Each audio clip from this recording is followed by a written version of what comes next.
प्रिय विद्यार्थियों, आप सभी का पुनः स्वागत है। आज मैं आपके लिए वसंत भाग 3 में अध्याय 8 लेकर आया हूं, जिसका शीर्षक है यह सबसे कठिन समय नहीं। यह एक कविता है जिसे जया जादवानी ने लिखा है।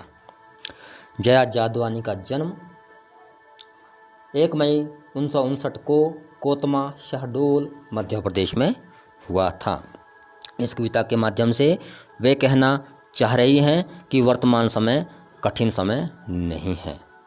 कैसे कि वर्तमान समय में अगर कठिनाइयाँ हमारे जीवन में आती है तो हमें डरना नहीं चाहिए, हारना नहीं चाहिए, हमें उनका डटकर सामना करना चाहिए। एक दूसरा वे कहना चाहती हैं कि वर्तमान समय में दुनिया में सभी लोग बुरे नहीं हैं, कुछ लोग अच्छे भी बचे हैं जो ज़रूरत के समय और मुसीबत के समय सहयोग करने के लिए हाथ बढ़ाते हैं।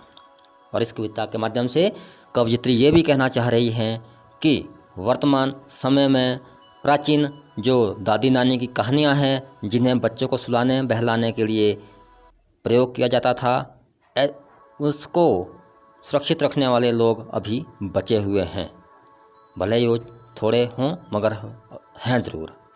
तो यहाँ इस तरह का संदेश कवयित्री देना चाह रही हैं। इसलिए हमें बोलते हैं कभी भी निराश नहीं होना चाहिए, हमें आशा रखनी चाहिए, उम्मीद रखनी चाहिए कि सब कुछ जो है अभी दुनिया में सारी अच्छाइयाँ नष्ट नहीं हुई है, कुछ ना कुछ तो बचा हुआ है।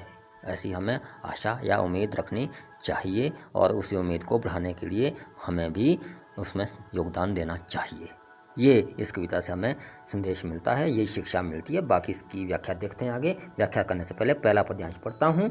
नहीं, यह सबसे कठिन समय नहीं, अभी भी दबा है चिड़िया की चोंच में तिनका और वह उड़ने की तैयारी में है। अभी भी झड़ती हुई पत्ती थामने को बैठा है हाथ एक, अभी भी भीड़ है स्टेशन पर, अभी भी एक रेलगाड़ी जाती है गंतव्य तक जहाँ कोई कर रहा होगा प्रतीक्षा।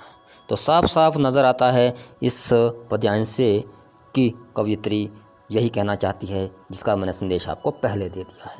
सबसे पहले कठिन शब्द देखेंगे। कठिन माने मुश्किल, तिनका लकड़ी या घास का टुकड़ा, झरती माने गिरना, थामने मतलब पकड़ना, रेलगाड़ी मतलब ट्रेन, गंतव्य के मानी जिस स्थान पर पहुंचना होता है, प्रतीक्षा का अर्थ है इंतज़ार। तो सबसे पहले प्रसंग लिखेंगे। प्रस्तुत पंक्तियाँ हमारी हिंदी की पाठ्य पुस्तक वसंत भाग 3 में संकलित जया जादवानी द्वारा लिखित कविता यह सबसे कठिन समय नहीं से ली गई हैं। इन पंक्तियों में कवयित्री अपना आशावादी दृष्टिकोण प्रस्तुत कर रही है, यानी कि आशावादी, यानी कि आशा उम्मीद होप रखनी चाहिए हमें, ज़िंदगी में निराश नहीं होना चाहिए। व्याख्या देखिए। जया जी के अनुसार चाहे आज चारों ओर अविश्वास फैला हो, अर्थात विश्वास का माहौल भले ही आजकल चारों ओर नहीं है, किंतु फिर भी ऐसे लोग मिल जाते हैं जो मन में आशा उत्पन्न करते हैं और हमें खुद भी उम्मीद रखनी चाहिए। किंतु अभी भी उनके मन में आशा की एक किरण बची है। वह कहती हैं कि यह सबसे बुरा समय नहीं। कैसे? उदाहरण देती है साथ में कि अभी चिड़िया अपना घोंसला बनाने के लिए तिनका बटोर रही है। जैसे चिड़िया का घोंसला तूफान में, बारिश में टूटता फूटता रहता है, फिर भी वे निराश नहीं होती हैं और पुनः पुनः तिनका उठा कर घोंसला बनाती रहती हैं। हमें भी मुसीबतों से ऐसे ही लड़ना है, बुराइयों से भी लड़ना है, तभी हमें जीवन जीने की आशा मिल सकती है और वैसे ही हमें आशावादी होना है। आगे कवयित्री कहती हैं कि अभी भी पेड़ से टूटकर गिरने वाली पत्ती को थामने वाला एक हाथ बचा है। अर्थात पेड़ से टूटकर गिरने, अर्थात मुसीबत में जो लोग पड़े हुए हैं उनकी सहायता को करने के लिए हाथ बढ़ाने वाले बहुत सारे लोग बचे हुए हैं, इसका यह अभिप्राय है। अभी भी स्टेशन पर इंतज़ार करने वाले यात्रियों को अपने सही स्थान पर पहुंचाने के लिए एक ट्रेन आती है। अर्थात अभी भी जो लोग हैं एक दूसरों के पास आते जाते हैं, एक दूसरों से प्रेम भाव रखते हैं, रिश्तेदारी निभाते हैं या अन्य जो प्रियजन के साथ संबंध है उनको निभाते हैं। अभी भी बोलते हैं लोग पूरी तरह से स्वार्थी नहीं हुआ है, ये इसका अभिप्राय बनता है। विद्यार्थियों, पद्यांशों पर आधारित प्रश्न उत्तर भी करेंगे। कवयित्री ने वर्तमान को कैसा समय माना है? कवयित्री ने वर्तमान को कठिन समय नहीं माना है, क्योंकि अभी चिड़िया की चोंच में छोटा सा तिनका दबा हुआ है, जो वर्तमान में सहायता और सहारे का प्रतीक है। कवयित्री ने क्या प्रेरणा दी है? कवयित्री ने वर्तमान से भयभीत न होने की प्रेरणा दी है। मानव को निराश नहीं होना चाहिए, उसे आशावादी होना चाहिए। झड़ती हुई पत्ती को सहारा देने के लिए कौन तत्पर है? उत्तर, झड़ती हुई पत्ती को सहारा देने के लिए हाथ तत्पर है। वह उसे मिट्टी पर गिरने से पहले ही थाम लेगा। स्टेशन पर अभी भी लोगों की भीड़ क्या प्रकट करती है? उत्तर, स्टेशन पर लगी लोगों की भीड़ अभी भी यह प्रकट करती है कि लोग एक दूसरे से अपनेपन के कारण मिलने जाते हैं, वे एक दूसरे को चाहते हैं, अर्थात रिश्तों की टेक अभी भी बची हुई है। तो विद्यार्थियों, ये जो प्रश्न मैंने अभी छोटे प्रश्न बनाए, ये वीडियो मैंने दर्शाया नहीं है, मौखिक रूप से कह रहा हूँ। आप इस तरह से इन्हें हल करेंगे। अगला पद्यांश शुरू करते हैं। अभी भी कहता है कोई किसी को, जल्दी आ जाओ कि अब सूरज डूबने का वक्त हो गया। अभी भी कहा जाता है उस कथा का आखिरी हिस्सा जो बूढ़ी नानी सुना रही सदियों से दुनिया के तमाम बच्चों को। अभी आती है एक बस अंतरिक्ष के पार की दुनिया से, लाएगी बचे हुए लोगों की खबर। नहीं, यह सबसे कठिन समय नहीं है। तो लेखिका या कवयित्री इस तरह से आखिरी पद्यांश कहती हैं, और इसमें भी आप कठिन शब्दों के अर्थ देखेंगे। वक्त, समय, कथा, कहानी, आखिरी, अंतिम, हिस्सा, भाग, सदियों, पुराने समय से, तमाम, बहुत सारे, अंतरिक्ष, ब्रह्मांड, खबर, समाचार, कठिन, मुश्किल। प्रसंग। प्रस्तुत पंक्तियाँ हमारी हिंदी की पाठ्य पुस्तक वसंत भाग 3 में संकलित जया जादवानी द्वारा लिखित कविता यह सबसे कठिन समय नहीं से ली गई हैं। इन पंक्तियों में कवयित्री कहती है कि जब तक मनुष्य अपनी सहजता नहीं त्यागता, तब तक सबसे बुरा वक्त नहीं आ सकता। सरलार्थ देखेंगे।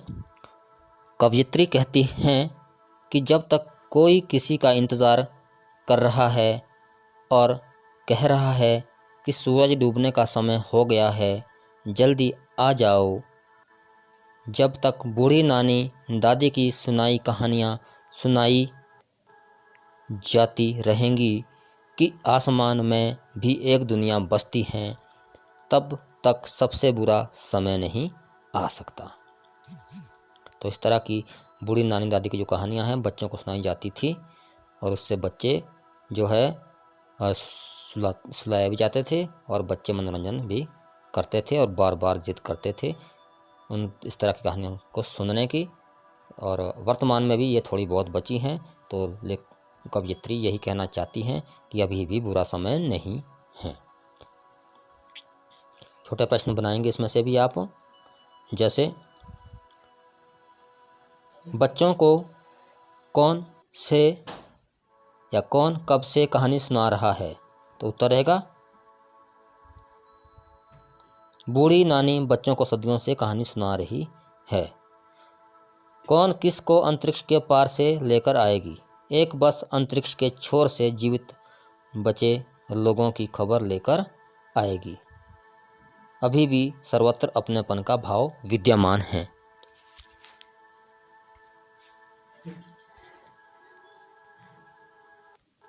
प्रश्न हल करेंगे।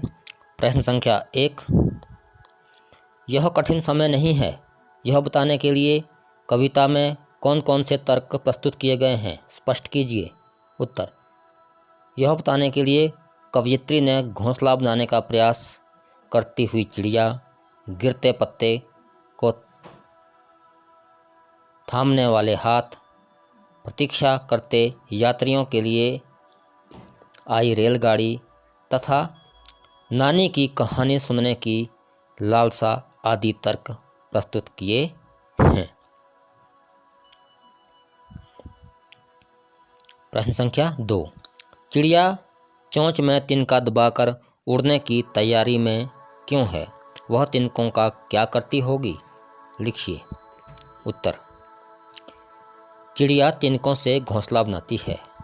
वह अपने बच्चों के लिए रहने की जगह यानी घोंसला बनाना चाहती है, इसलिए वह तिनके को चोंच में दबाकर उड़ने की तैयारी में है ताकि जल्दी घोंसला बन सके। प्रश्न संख्या 3। कविता में कई बार अभी भी का प्रयोग करके बातें रखी गई हैं। अभी भी का प्रयोग करते हुए 3 वाक्य बनाइए और देखिए उनमें लगातार, निरंतर, बिना रुके चलने वाले किसी कार्य का भाव निकल रहा है या नहीं। तो उत्तर।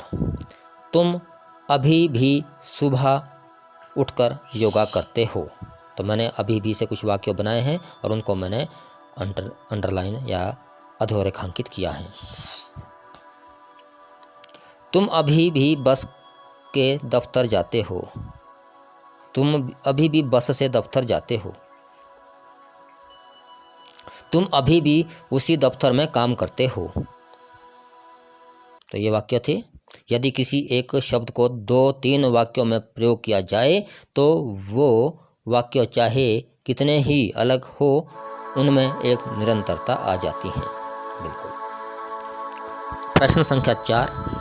नहीं और अभी भी को एक साथ प्रयोग करके 3 वाक्य लिखिए और देखिए नहीं अभी भी के पीछे कौन कौन से भाव छिपे हो सकते हैं।